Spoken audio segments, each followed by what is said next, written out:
हम आपको अपने पिता की बात बता रहे हैं। हमारे पिता जिस दिन हम भागे उसके 3 दिन बाद हमको पकड़ा गया। खोजबीन सब शुरू हुई तो 3 दिन बाद पकड़ा गया कि एक गोरा लड़का है वहां जंगल में देवी के मंदिर में रह रहा है।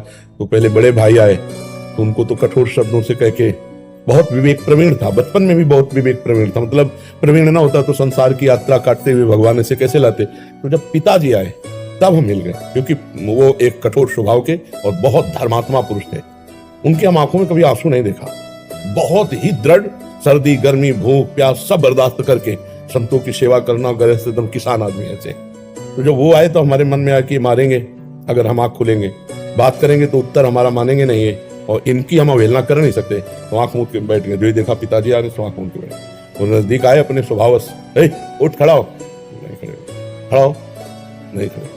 तीसरी बार का आप खड़ा हो जा तो हमें लगा डंडा पड़ेगा, चौथी बार तो खड़े हो गए। बच्चे ही थे, खड़े हो गए। तो चाचा जी वगैरह उनको बड़े भैया कहते थे, तो हम भी पिताजी नहीं कहते थे, हम भी बड़े भैया कहते थे। तो हमका बड़े भैया आपसे एक प्रार्थना करें। उनका बताओ। हमका ये जिंदगी भगवान के नाम है, आप चाहे काट डालो ना घर जाएंगे ना आपकी बात मानेंगे। तो हम उनकी कृपा की बात बता रहे। एकदम चैप्टर बदल गया, जैसे भगवान की कृपा ना तो उनका सच्ची, हमका आपसे सच्ची बात करें। घर नहीं जाओगे करना, कभी जिंदगी में ब्याह नहीं करोगे करना।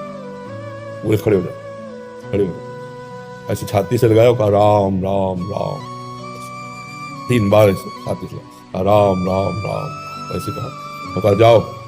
अगर ऊसर में भी बैठोगे तो फूलों की वर्षा हो। जाओ, जिंदगी में कभी तुम्हारा कोई बाल बांका नहीं कर सकता। पर एक बात ध्यान रखना, अगर आप बाबा जी बनते हो तो हमारा आशीर्वाद, ऊसर में भी बैठोगे तो फूल बरसेंगे और जिंदगी में कोई बाल बांका तुम्हारा नहीं कर सकता। और अगर कहीं किसी की बहन बेटी देखी तो फिर तो हमका जिंदगी में आप इस बात को कभी नहीं सुनोगे।